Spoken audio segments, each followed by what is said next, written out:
اس song میں آپ کی اس شاعری کی وہ جھلک نہیں ہے جو آپ پہلے ایک ڈیپ شاعری کیا کرتے تھے. تو اس طرح کے لوگ مجھے ایڈمن بھی دکھاتا ہے کہ یار اس نے اس طرح کا کچھ کمنٹ دکھا.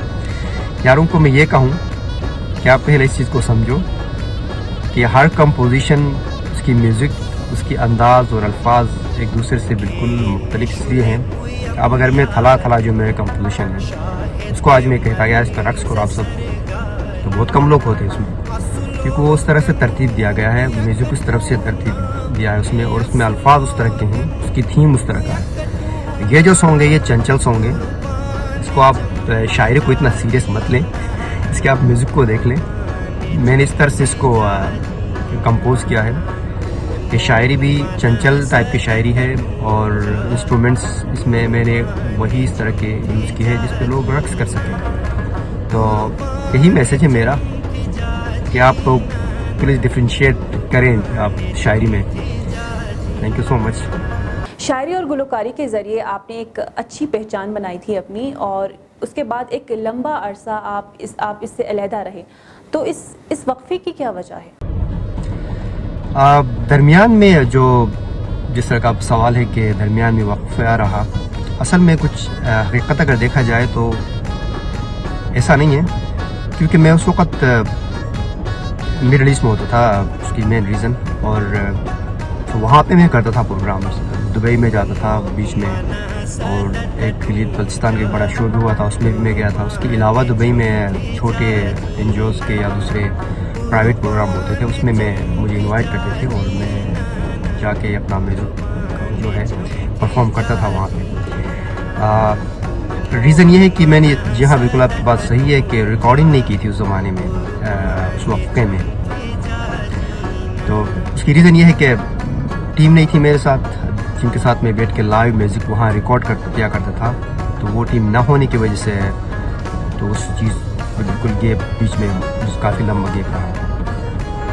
یہ جو ہماری جو نئی نسل ہے جو اس فیلڈ میں دلچسپی رکھتے ہیں، ان کو کیا پیغام دیں گے آپ؟ نوجوان نسل جو اس فیلڈ میں، جیسے کہ آپ نے سوال کیا کہ دلچسپی رکھتے ہیں، ان کے لیے کوئی پیغام، آئی تھنک میں نے پہلے بھی یہ چیز اس کو کور کافی حد تک کیا ہے کہ وہ دوسرے زبانوں پہ بھی کو ایکسپلور کرنا چاہیے ان کو. دوسرے زبانیں جو ہیں اپنے بروشس کی، شنا، واقعی اور بلتی، وار اور دھماکی، میں بھول گیا تھا زبان کا نام، یہ ہمارے مقامی زبانیں ہیں. اس کے علاوہ اور بھی ہوں گی، سوچ اگر مجھے یاد نہیں ہے تو. اس کے علاوہ ایکسپلور کریں آپ جو بڑی زبانیں ہیں ان کو بھی، کیونکہ آپ کو اگر آگے جانا ہے، آپ چاہتے ہو کہ اس سے آپ اچھا کماؤ، اس کو اپنا پروفیشن بناؤ، تو میں ان کو یہ ریکمینڈ کروں گا کہ دوسری زبانوں کو بھی ایکسپلور کریں. پلس جیسے کہ میں نے پہلے بھی عرض کیا کہ جو بروشس کی زبان کی شاعری ہے، خدا اس کو آپ لوگ نئے کمپوزیشن بنائیں، اس کے بجائے کہ آپ انڈین یا پاکستانی پرانے جو ان کے دھنے ان پہ آپ گاتے ہوں، جس کی وجہ سے جو شاعر نے جس انداز میں وہ لکھا ہے وہ نہیں رہتا. تو اسی وجہ سے لوگ پسند نہیں کرتے اس چیز کو. شاہد صاحب ہمیں بتائیں کہ شاعری جو ہے وہ خاص کر مقامی زبان میں جو شاعری ہوتی ہے وہ ہمارے ثقافت کا ایک اہم حصہ ہے، تو کیا شاعری کو ثقافتی انداز میں برقرار رکھنا چاہیے یا پھر جدید طرز میں اس کو ڈھالا جائے؟ جہاں تک آپ کا سوال ہے کہ اس کو کیا ہم جدید طرز میں یا ڈال سکتے ہیں، میرے خیال یہ آپ کا کوشچن ہے. بالکل میں اس کو، ایک زمانہ تھا اس چیز سے میں بالکل ایگری نہیں کرتا تھا کہ یار ہمارے جو میوزیکل انسٹرومنٹس ہیں ان کو ایسے رہنے دیں ٹریڈیشنلی، اور اس کو آگے بڑھائیں اس چیز کو.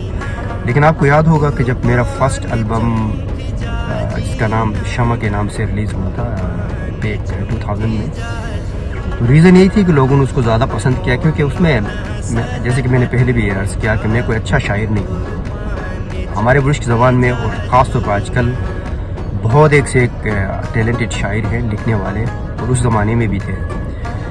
تو ریزن کیا تھی کہ لوگوں نے ان کو زیادہ نہیں سنا، مجھے سنا. اس میں میرا کوئی کمال نہیں ہے.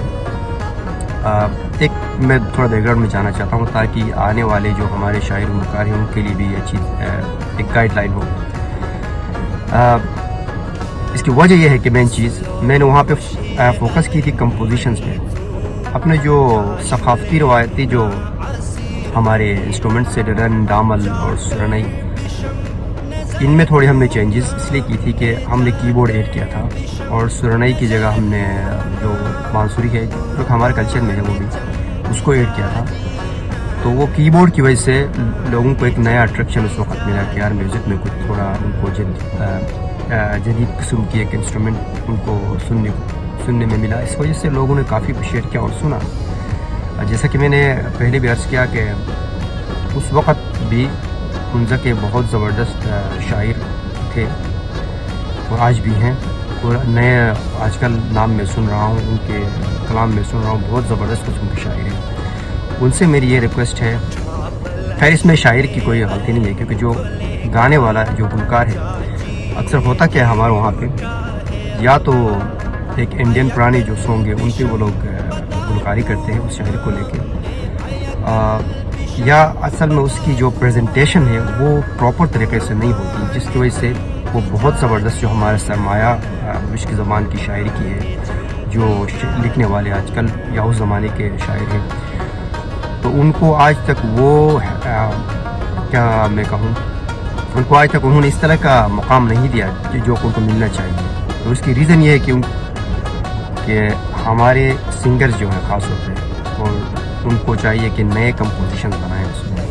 اور جیسے کہ آپ کا سوال تھا کہ میوزیکل انسٹرومنٹس کے بارے میں, ہمیں ڈرن ڈامن اور اپنا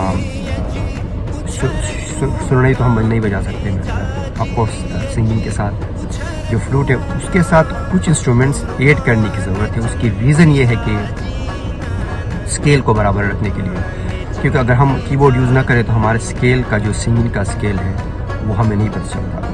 اور دوسری بات یہ ہے کہ ہمارے جو روایتی جو انسٹرومنٹس ہیں وہ رقص کے لیے, اس وقت اس زمانے میں رقص کے لیے اس طرح کے ترکیب ان کو دیا گیا ہے, گلوکاری کے لیے نہیں. تو یہاں اس میں نئے انسٹرومنٹ ایڈ کرنے کی ضرورت ہے.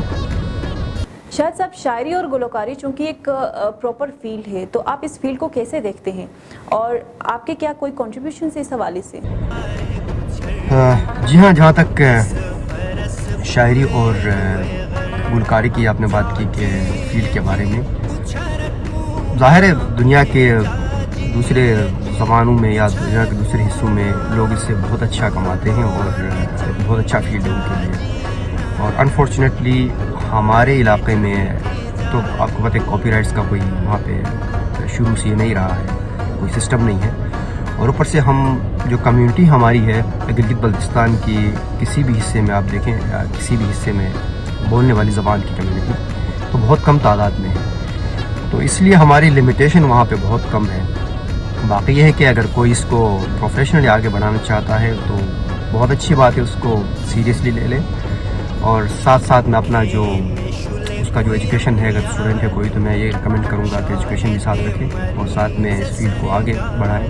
اور پروفیشنلی اگر, کیونکہ ہم نے اس چیز کو پروفیشن ابھی تک نہیں لیا, ایک ہم شوق کے طور پہ کرتے ہیں, اور ہمیں یہ بھی پتہ ہے کہ اس سے ہمیں کوئی انکم آنا نہیں ہے انفارچونیٹلی, لیکن اس چیز کو ہم نے ابھی تک جاری رکھا ہے, جو کہ بہت مشکل ہے اس طرح آگے جاری رکھنا.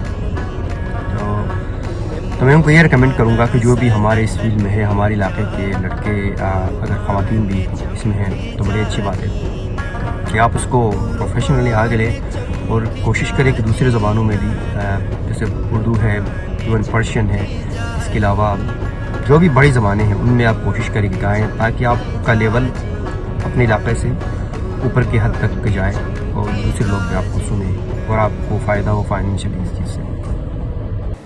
ہمارے ساتھ یو ایس اے سے کال پہ موجود تھے شاہد اختر قلندر صاحب. بہت شکریہ شاہد صاحب, آپ نے اپنا قیمتی وقت ہمیں دیا, اور ان کا گانا جو ہے حال ہی میں سوشل میڈیا پہ ٹرینڈنگ پہ چل رہا ہے, لوگ بہت زیادہ اس کو پسند کر رہے ہیں. اسی طرح کے دلچسپ پروگرامز ہم آپ کے لیے لاتے رہیں گے. دیکھتے رہیے حنزہ نیوز.